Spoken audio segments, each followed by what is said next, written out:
বিসমিল্লাহির রহমানির রহিম। সকলকে সালাম এবং শুভেচ্ছা জানাচ্ছি। গতকাল স্বাস্থ্য অধিদপ্তরের হাসপাতাল শাখার উপপরিচালক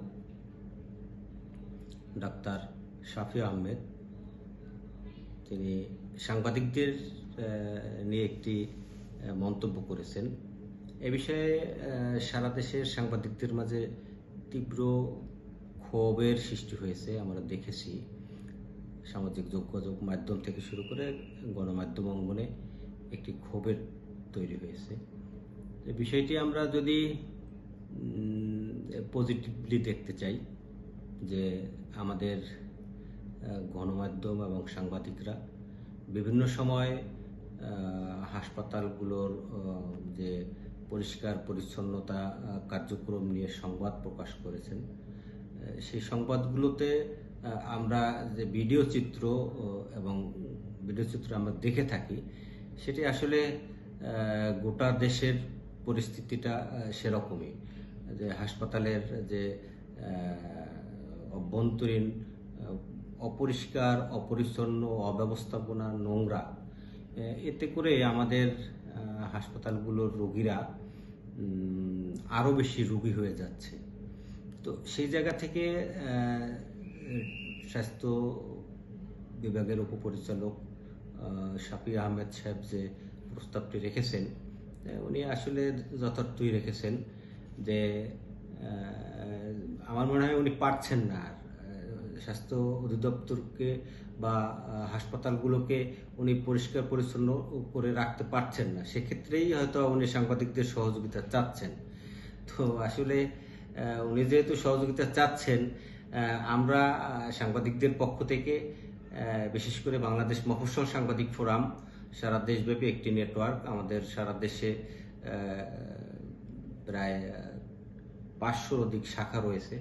তো এই শাখাগুলোর সমন্বয়ে আমরা স্বাস্থ্য বিভাগের আওতায় যে পরিচালিত হাসপাতালগুলো, এগুলোর পরিষ্কার পরিচ্ছন্ন কার্যক্রমটি আমরা পরিচালনা করতে চাই। তো আমরা চাই এ কারণে যে সাংবাদিকরা আসলে বিভিন্ন সময় রাষ্ট্রের হয়ে, গণমানুষের হয়ে তারা কিন্তু বড় বড় দায়িত্বশীল ভূমিকা পালন করছেন। তো যেহেতু হাসপাতালের এই পরিচালক সাহেব তিনি স্বাস্থ্য বিভাগকে ঢেলে সাজাতে পারছেন না, কিংবা এই অপরিচ্ছন্ন, এই নোংরা পরিবেশ থেকে তিনি উত্তরণের সুযোগ খুঁজে পাচ্ছেন না, সেক্ষেত্রে যেহেতু সাংবাদিকদেরকে এই হাসপাতাল পরিচ্ছন্ন বা এটার তদারকির দায়িত্ব আগামী 1 বছরের জন্য দিতে চাচ্ছেন, আমরা সেটি নিতেও চাই। আমরা নিয়ে আগামী 1 মাসের মধ্যে আমরা একটি রোগীদের রোগীদের জন্য উপযুক্ত একটি পরিবেশ আমরা তৈরি করতে চাই।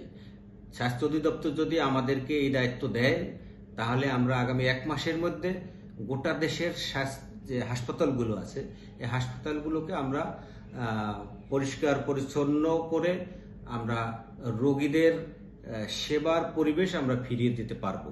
তো সেক্ষেত্রে আমরা আশা করি, যদি স্বাস্থ্য বিভাগ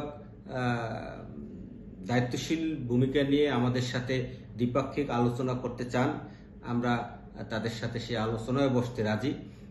শুধুমাত্র দেশের মানুষের স্বার্থে, এই রোগীদের স্বার্থে আমরা এই কাজটি করতে চাই। আশা করি আমাদের সাংবাদিক, সারা দেশের সাংবাদিক বন্ধুরা এই বিষয়টিকে পজিটিভভাবেই আপনারা দেখবেন। যেহেতু গতকাল এবং এখন এ পর্যন্ত সামাজিক যোগাযোগ মাধ্যম, বিভিন্ন মিডিয়ায় এ বিষয়ে ব্যাপক আলোচনা, সমালোচনা এবং নিন্দার ঝড় বইছে। আমরা সেই জায়গা থেকে ফিরে আসতে চাই। আমরা স্বাস্থ্য বিভাগের সাথে সমন্বয় করে আমরা কাজ করতে চাই। এই কাজটি করলে আমরা একেবারে নিম্নমানের কাজ, তবে এটাকে আমরা নিম্নমানের কাজ হিসেবে মনে করছি না, কারণ এই নিম্নমানের এই কাজটাই হচ্ছে মূল কাজ। এই পরিষ্কার পরিচ্ছন্নতাই হচ্ছে হাসপাতালের মূল বিষয়। সেই পরিষ্কার পরিচ্ছন্নতার জায়গাটি যদি আমরা ডেভেলপ করতে পারি, স্বাস্থ্য বিভাগ যদি সাংবাদিকদের কাছ থেকে এই সেবাটি নিতে পারে, তাহলে আমরাও স্বাচ্ছন্দ্য বোধ করব। সকলকে ধন্যবাদ এবং কৃতজ্ঞতা। আসসালামু আলাইকুম।